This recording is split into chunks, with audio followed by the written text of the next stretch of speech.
Welcome to the story room. 48. Phobias come in all shapes and sizes. People can be afraid of clowns, string, cotton balls, and any other simple object or thing. For most, there isn't an explanation or an event linked to the fear, at least none that they remember. As for myself, I can tell you exactly why I'm afraid of the number 48. I was 16 when my parents moved from the city to a small town in upstate New York. Our house was nice enough. I had my own cozy little room and didn't need to sleep in the living room like I had in my old apartment.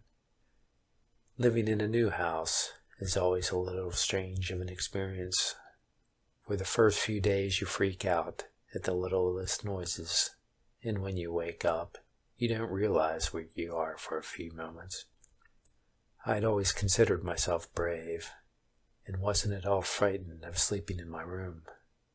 This all changed after about 2 months. I don't remember what happened in the dream before it first happened. All I remember is the very end. Nothing but darkness for a few moments, before a barely audible voice mutters a number. 48. As soon as the number was said, I woke up. It wasn't a jolting, violent way of waking up, but it was abrupt. I shook off the dream as nothing more than a dream and carried on my way. A few weeks later, the same thing happened. Nothing but darkness below the slow muttering of 48. Since it was the second time I had heard it, I was able to pay more attention to it. The voice was weak, but delicate, and had a certain air of prior sweetness. However, there was something very off and very chilling about the voice. Once again, I woke up abruptly after the number was spoken. After just a few days, it happened again. I was starting to feel paranoid, as I had never had any form of recurring dream before. I couldn't stop thinking about that number. The more I thought about it, the more I would hear that soft little breath of 48 in the back of my head. As the weeks went on, the dream began to occur more and more often until it happened every night, right before I woke up. 48. It never changed, and yet it disturbed me a little more every time it happened. I could be having the happiest dream in the world, but eventually darkness dropped and that voice spoke. One night my dream contained nothing more than the image of the closet across my room. The image stayed for what seemed like hours, unmoving. There were no other events in that dream other than that closet, until after what seemed like an eternity, darkness. 48. My closet was pretty large in comparison to my room. It had always seemed like a nice, dark, and quiet place to sit and think. But after the dream, I couldn't help but think of that number whenever I'd reach for the clothes. I was beginning to become tortured of not only the number, but now the closet in my dream. Sooner or later, every night was the same. An eternity of the closet, darkness, 48. I desperately wanted to conquer my irrational fear since I could barely sleep. So one day, when there was plenty of sunshine bathing my room, I decided to face my fears, or at least the closet. I opened the door wide and found a nice little spot in the middle of the floor underneath my hanging shirts. I breathed in and out and sat back. There was nothing to be afraid of.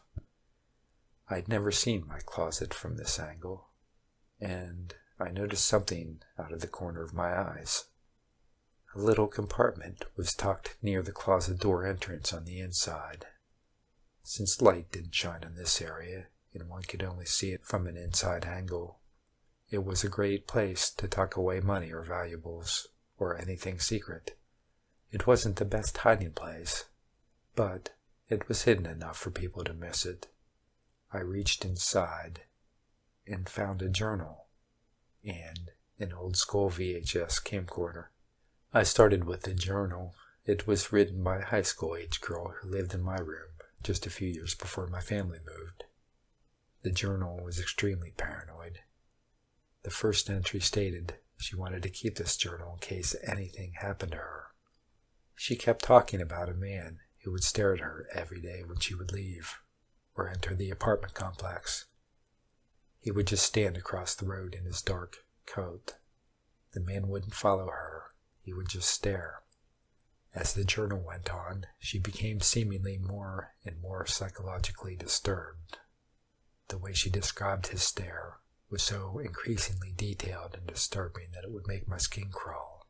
The girl would hide from his gaze by sitting in her closet, either writing in this journal or counting in her head. Counting was the only thing she said would keep her calm. The journal didn't have an ending, just a final entry detailing the man's stare. I opened up the camcorder and placed the tape in my old VHS player. I recognized the inside of my closet, though it was mostly dark. The light from my room peeked through, barely illuminating the girl placing the camera in the space where I found it. Her eyes were wide, and she moved in silence. She stared at the door for a few minutes without making a sound. Finally, the door burst open, and a man in a dark coat leapt on top of her. He grabbed her throat and began to stab her violently again and again. I could see her mouth move every time the knife went into her. I hid my eyes and listened closely. The man in the coat was completely silent. All that was audible was a slow, strangled voice, counting.